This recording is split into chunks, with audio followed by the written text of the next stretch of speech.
Okay, so like I said, we have the new U seals, which is, as you can tell here, they have a flat back part as to where the V seals have sort of this V rounded part. So we shove that in, use a nut driver to get that all packed in there, and then you take your washer. It feels like it's coated with something, and you put it right behind that, and then you take your flat retainer here. So that's the new retainer, and this is the old retainer, and that's probably why they have these now, because stuff like that would happen. And so that goes in next. Uh-oh. Should go in there pretty smooth. Tap it in. Let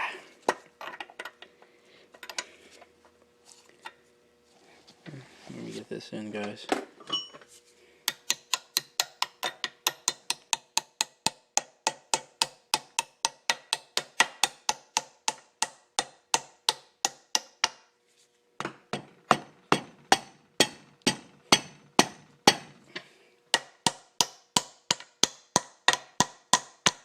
Alright, so I got that all tapped in there nice and smooth. Trying not to beat it too bad. I could have used a little emery cloth and cleaned these up so it could smooth it, so it could slide in a lot smoother, but I'm lazy. Alright, so now we have our other seals, or backup seals, which replace this one and that big seal there. So now we have less seal, more brass, as you can see here.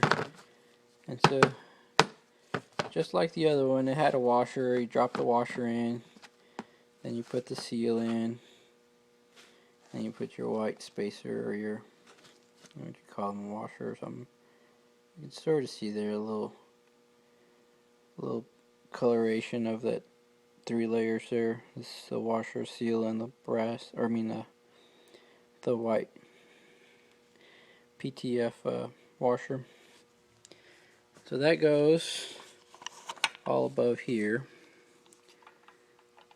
And oh, we forgot a washer. We need to put that O-ring on the side, right here.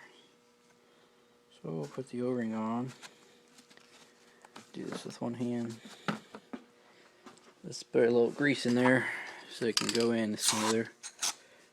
A little lithium grease. And we'll tap that back in too.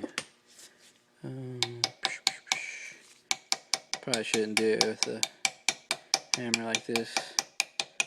Like I said, I'm being lazy. And I'm holding the camera. So, alright, it's in.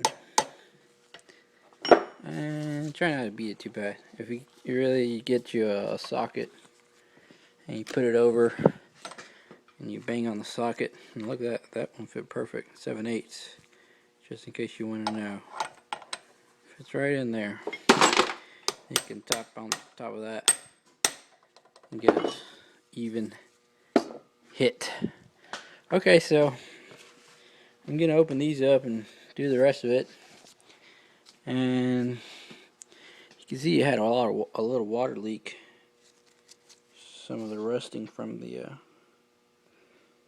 head bolts that kept it on. Not too much there, but some here.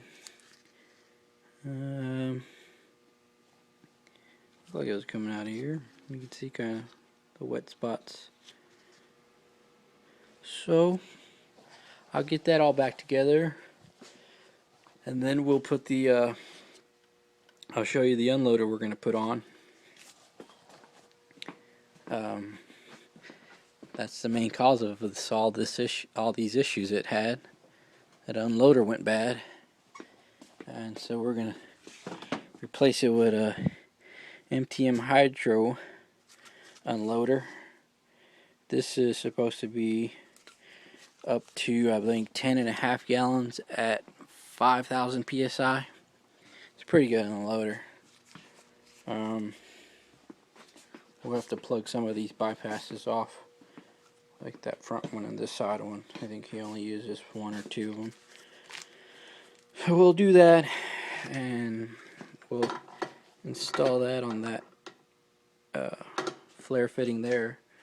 And I have to take the flare fitting off of his other old one, because we don't use flare fittings here, but people who built this unit does. So we'll keep it the same. Keep it easier. There's the head. There's no washout or anything. We replaced all the valves. So we took all these bolts off. And that took a, let's see how big of a socket. That was a 27 millimeter. We had to break them off with the breaker bar, and we had to tap on them a little bit with some brass, so that way you can knock them a little loose, because they were pretty hard to get off. So we broke them off, and then we used this to remove them. And these were the valves. They look pretty well used. I didn't see any damage on any of them. All the walls looked okay. The O-rings, you can see a little wear in them. A lot of times, I'll show you here, I don't know if you can see, but on the wall here, see if I can focus this better. On this wall of the crown, this valve rubs on it when it goes in and out. See how that goes in and out? Well, it rubs on the wall there, and what it'll do, it'll cause it'll rub a little cave into that sidewall, and sometimes that valve will stay stuck inside of it. And so that's why you want to replace them, because they'll stay open and you'll lose pressure there. I can see it to a lot of these. It's starting to happen to the very higher the top part of where that valve hits. I can't see it in my camera, but I can. And it puts a lot of wear, and you'll lose pressure there because some of your valves don't close all the way or something. And then your O-rings here, you see how these are pretty eaten up. Again, you probably can't see them too bad, but that's from rubbing on the sidewall of this valve or on the seat of the head. And that'll start